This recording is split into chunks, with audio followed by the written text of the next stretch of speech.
Hello दोस्तों, मैं अनर्जीत कुमार। मैं आप सभी को इस वीडियो लेक्चर में क्लास 10th हिस्ट्री का चैप्टर नेशनलिज्म इन इंडिया का टाइमलाइन बताने वाला हूं।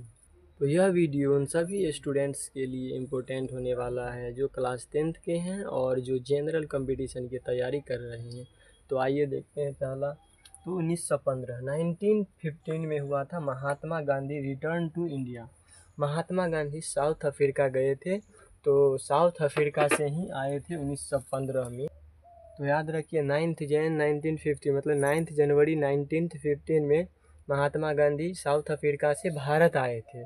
अब उस 9 जनवरी को आजकल हम भारत में भारतीय प्रवासी दिवस के रूप में भी मनाते हैं। और 1916 में हुआ था Gandhi travelled to Champaran to inspire peasant against the oppressive plantation system का मतलब है कि भारत में ना इंडिगो का पहले ब्रिटिश लोग कहते थे कि इंडिगो का खेती करो, इंडिगो का खेती करो।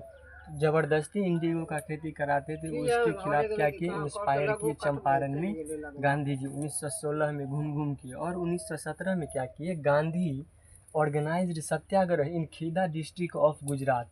गुजरात में एक खेदा डिस्ट्रिक्ट है, उसमें गांधी जी एक सत्याग्रह ऑर्गेनाइज्ड किए। अब सत्याग्रह खेदा में कैसे क्या ऑर्गेनाइज क्या हुआ था, तो खेदा डिस्ट्रिक्ट में क्या हुआ था कि लोग का फसल बर्बाद हो गया था। एक्सेसिव बारिश मतलब अत्यधिक बारिश की हो गई थी और फेमाइन भी, अकाल भी पड़ गया था। तो लोग वहाँ का रेवेन्यू नहीं, लैंड रेवेन्यू जो होता है वह नहीं पे कर पा रहे थे ब्रिटिश लोग को। और लोग चाह रहे थे कि वह रेवेन्यू रिमीट हो जाए, माफ़ हो जाए, लेकिन वो तो कर नहीं रहा था।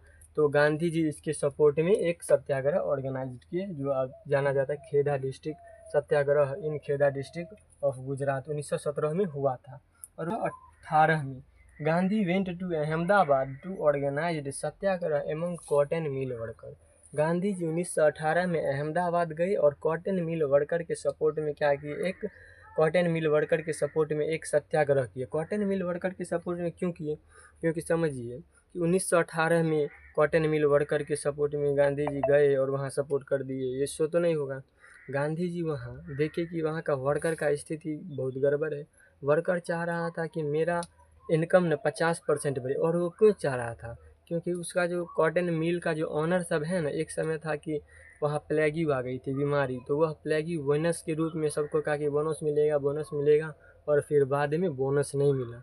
तो वह सब चाह रहा था कि हमारा सैलरी इंक्रीज हो 50% इंक्रीज हो, और लेकिन मालिक चाह रहा था कि नहीं 20% होगा। तो फिर गांधी जी किए थे अंततः 35% बढ़ा उनका सैलरी। तो आइए आगे देखते हैं।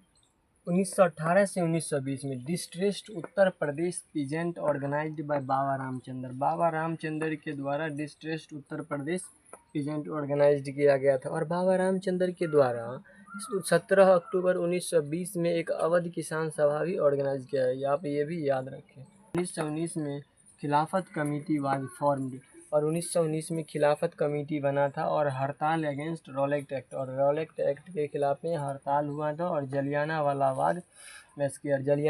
बाग हत्याकांड भी 1919 में ही हुआ था।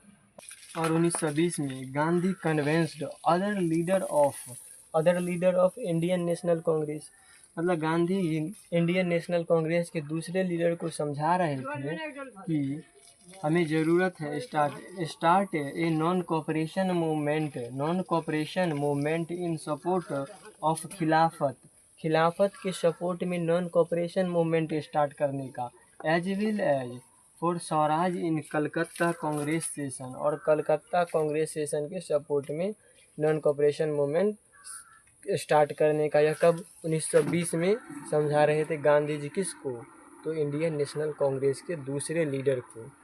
तो अगर आप सभी को यह वीडियो थोड़ा भी इन्फॉर्मेटिव लगा हो तो वीडियो को लाइक और चैनल को सब्सक्राइब करें, और ऐसे ही वीडियो देखने के लिए मेरे चैनल से जुड़े और जाके देखें। जय हिंद, जय भारत।